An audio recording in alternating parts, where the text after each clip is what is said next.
Welcome back to I'm Every Woman TV's Be My Valentine special. Our next guest is a fitness guru, owner of Fitness Solutions Plus. And he's here to talk to us about something that probably affects quite a few of us ladies. You know, when we're eating right, we're watching the calories, we're counting them, we're exercising maybe even every day at the gym, and we're not seeing the results. We cannot shed those extra pounds. So I brought Igor in to talk about the hormone body fat connection, and there is one. Well, we'll learn a little bit more about it and what you can do to have that figure you've always dreamed about. Welcome, Igor. Thank you, Janette. Very excited to be here. And I'm very excited to have you, and it's Igor KLIBANOV. Very good. Okay, finally. I'm channeling my inner Russian. Good. Okay, so Igor, we want to get right into this because Yes. we have only so much time. Explain to me the connection between the hormone and the fat in the body. It's a very good question. We know intuitively that it exists. Let me ask you a question. Go Where do ahead. men store most of their body fat? Men? Men.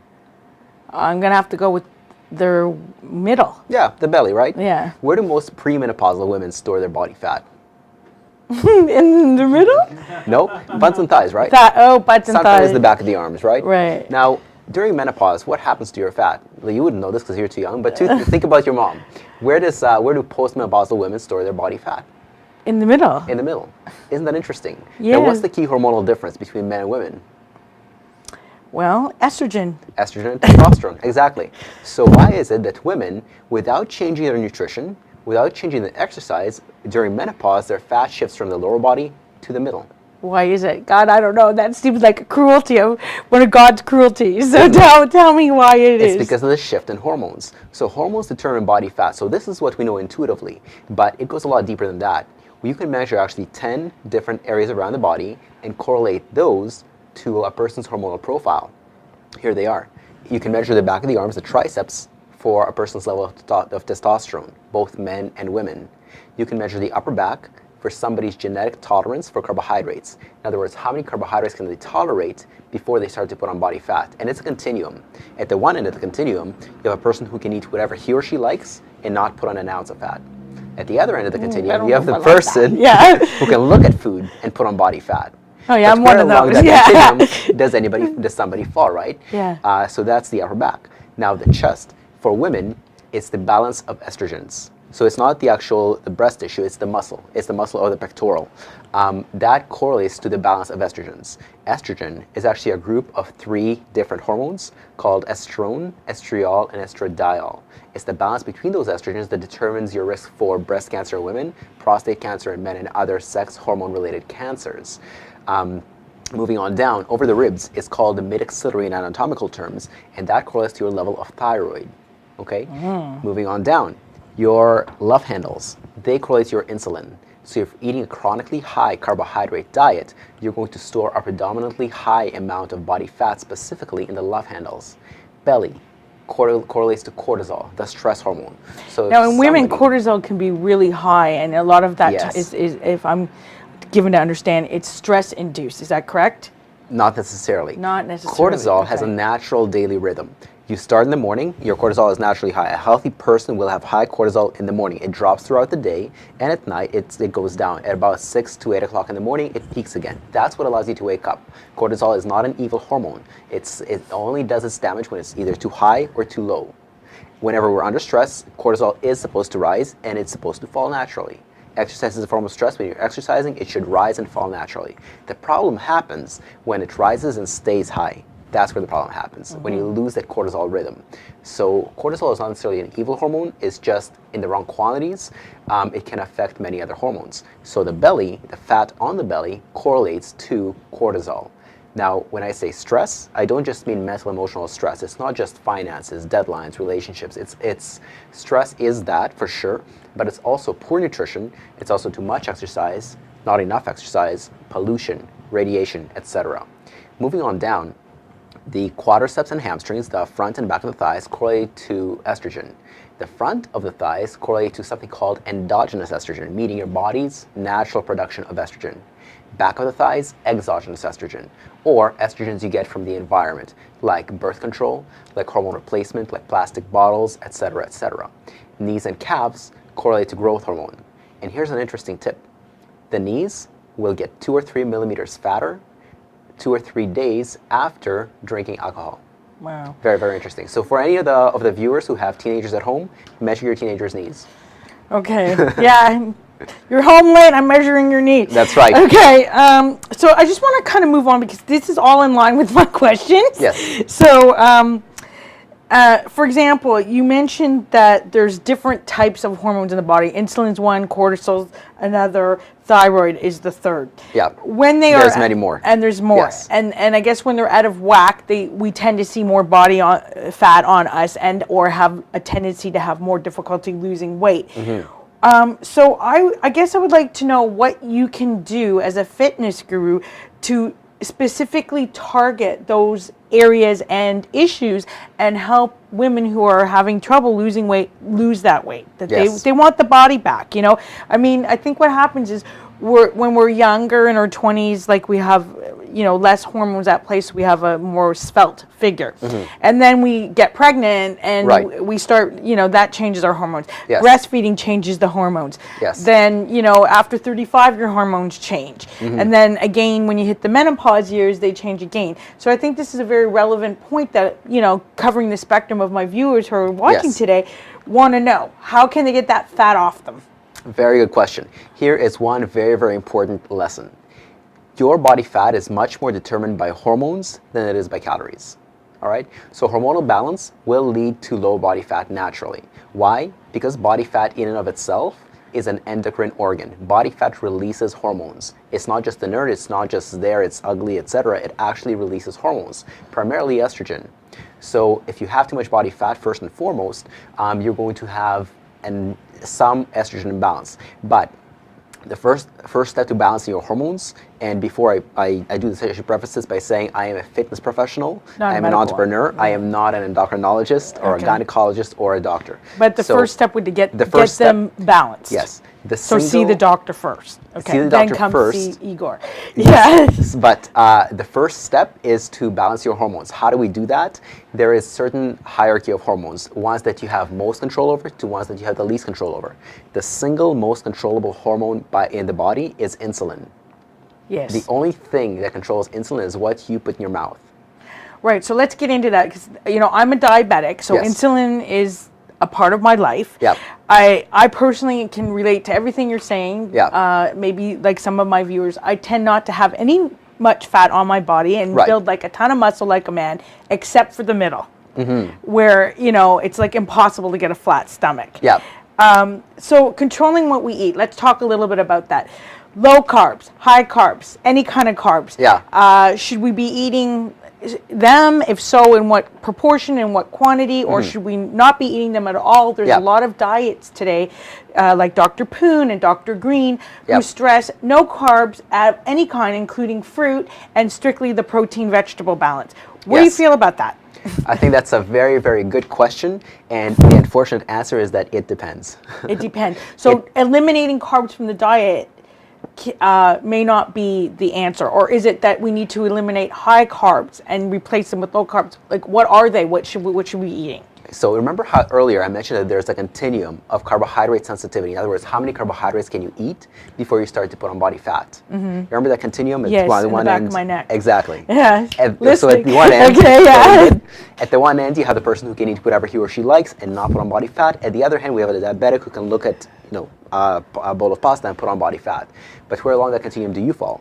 So here is the way I like to approach things. For the first 2 weeks, we only eat meat, fish, seafood, and whatever veggies you like, except for potatoes. All right? Nuts, seeds, and everything. So no carrots eliminated, no tomatoes eliminated, no beets. So because they do that on other diets. They really restrict that out. In extreme cases, that might be called for, but in most cases are not that extreme. So that's where we start. Now, 2 weeks later, we measure your body fat again. If it dropped, that means you can tolerate that level of sugar, so we can add in one more thing. We add in the berry family, blueberries, raspberries, strawberries, blackberries, etc. We measure your body fat again 2 weeks later. If it dropped, you can tolerate that level of sugar. We add in something else, like apples, nectarines, tangerines, things like that. We not measure a piece body of cake fat. though, right? Not yet. It might come. Comes later. Keep in mind, it's not Okay. like it's gone forever. One in every 30 meals, you can have whatever you like. If you think about it, 30 meals is anywhere between 5 and 7 days. Right? So if you really like watch yourself well throughout the week Yeah. and watch what you're putting in your mouth, and then decide to go out with friends or family to like some kind of buffet Yeah. and pig out once in a week or once Yeah. twice a week, 7 days off, that you wouldn't gain that much, is Well, what you're saying? that really depends. If Oh, you've been okay. seriously changing the way you're eating, and then you go out on a single meal and you do whatever you like, in fact, you make a point of stuffing yourself, you're going to have a very, very hard time losing body fat, because that one meal can set you back 3 or 4 days. So it's Wow. like one step forward, one step back, one step forward, one step back. That leads to a lot of frustration, as you can imagine. So do you recommend to like eat at home, because then you can control what you're putting in the food, or there's Yeah. less sodium, less sugar, You but can eat- it does make for a restricted lifestyle though. No, yes, not 100%. Now, I'm not saying you should eat at home. You should certainly have a social life and an active one at that. If you do eat out, there are IGOR's rules for cheat meals. Okay. Here are IGOR's rules. The first thing you do is you eat your protein and veggies. Yeah, because Okay. it'll fill you up. A, it fills you up, but B, there is a more important effect. It slows down how fast your blood sugar rises from the, so to speak, bad meal. So that's one good effect of that. Part 2 is you have 10 grams of fish oil along with that meal. Why? Why do you think?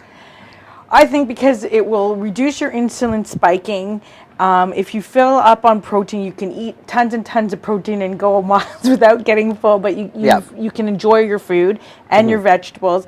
And then when you it won't screw up your diet for the rest of the week. That's what Exactly. I think. And then Very you won't good. even want those carbs. You won't even go for the rice and the noodles and the other stuff, because you'll be so full with the good stuff. Exactly. Yeah. Here's an interesting lesson. The body does not crave calories. It craves nutrients. So why do we get women? Why do they get cravings for chocolate around their menses? Yeah, why? Or salt and vinegar chips. That's Salt the and other. vinegar chips. Yeah. Why is that? It's the magnesium in chocolate. Oh, is that what we love? Chocolate about is it? rich in magnesium. Now, magnesium is a muscle relaxer. It's a natural muscle relaxer. So when you're getting cramps, magnesium helps. And women intuitively know that chocolate helps. It does. Isn't that interesting? I can't I think resist chocolate a piece helps of chocolate. everything, right? It does. When I'm having a bad day, it's either chocolate or shopping or chocolate no. will fix everything. Yes. So I just want to sort of move on a little, because I'm trying to cover everything we Sure. can in this interview. And one of the things, like supplements. So for example, we know that we should be taking supplements. Magnesium as a supplement might help us crave our sugar cravings, or Yeah. chromium might help us Yes. crave our sugar cravings. But now we hear a lot from Dr. Oz about Yes. green tea, coffee bean extract. green coffee bean, right? Green coffee bean extract and raspberry ketones. Yes. And this is the rage in Hollywood. They claim that this particular magic pill will in fact keep you thin. Yeah. Do you agree with it? Do you think some people should be taking it? When is it? Yeah. When is it good? When is it harmful? Because, for example, if you're already on other medications, including medications to control hormones like thyroid and insulin, it could be a detriment to add this. So I think Yeah. I'd like this is a serious matter. Please comment on it, because I think the viewers need to know before they rush out and spend money on green coffee bean and raspberry ketone. You're absolutely right, and these things are flying right off the shelves. And I think Dr. Oz is doing a fantastic job in the natural health field, but I think also that there isn't enough research behind raspberry ketones and green coffee bean extract to necessarily justify their use. And I talked specifically about raspberry ketones in one of my newsletters, which I offer for free. But when I actually did the research on raspberry ketones, there is no research in humans. It's in mice. And two, all the research is promising. I'll put it that way. Here's what the research showed. When mice were fed high-calorie diets, those given raspberry ketones did not put on body fat. They didn't lose body fat, but they didn't put on body fat. But again, those are mice. It's not humans. Two, we don't know the long-term effects of raspberry ketones or green coffee bean extract. On the other side of the coin, green coffee bean extract, there is one research study and it's only one. But it is promising. People actually lost, I believe, 2% body fat over either a 6 or an 8 week span. It's promising. But again, it's just one study. In science, you always want to replicate things. Why is it that vitamin C and vitamin D right now aren't getting as much press as raspberry ketones or green coffee bean extracts? Because they're not as fashionable right now. Not as fashionable, but there are hundreds, thousands of studies establishing their usefulness. You know, it's tried, tested, and true, but it's not trendy because it's so what you're saying is don't throw away your insulin medication or your type 2 diabetes pills, whatever. No. In replacing this, or even your thyroid pills, which, you know, a lot of people do get information overload or tend to want to replace things, you know. Yeah, absolutely. Before cutting anything out of your medications, definitely speak to your doctor first. Okay, so we're running out of time. Got 2 quick questions for you. You're going to have to do this a little bit quick. Yes. Okay, so you're at a gym. You're working out. You're not getting the results, particularly if you have this hormone body fat connection problem. What can working out with you or members of your staff at Fitness Solutions Plus, and I understand you have numerous staff, you have various locations throughout the city. Correct. What can you do to like actually make a difference in the workout? Like what would you suggest to make a difference in the workout? The biggest problem most personal trainers make is they don't individualize their routine. You remember how I told you that different hormonal profiles, different size correlate to different hormonal profiles? Well, different hormonal profiles necessitate different approaches. You know, the worst thing you can do for belly fat is long duration cardio. The worst thing you can do for belly fat is long duration cardio. So if you're running to classes every day and or running on the treadmill and or the stepper can actually that's the worst thing you can do for belly fat. Oh, now, really? If it's your love handles, that's what they told me to do. But if it's your love handles, that might not be so bad. Okay? So what about like going to Zumba classes and other type of classes? Can that be a good way to target this kind of love handle thing? As with anything, the answer is it depends. It depends on your specific profile. In other words, is love handles the highest area or is belly fat the highest area? In addition to that, do you have symptoms of insulin resistance, even if you're not a diabetic? Do you have symptoms of adrenal fatigue, meaning you wake up after 8 hours of sleep and you're still feeling tired, or you're reaching for a coffee or a chocolate bar around 2 or 4 in the afternoon, or when you're going from sitting to standing, maybe you get a little bit lightheaded. Those are all symptoms of adrenal fatigue.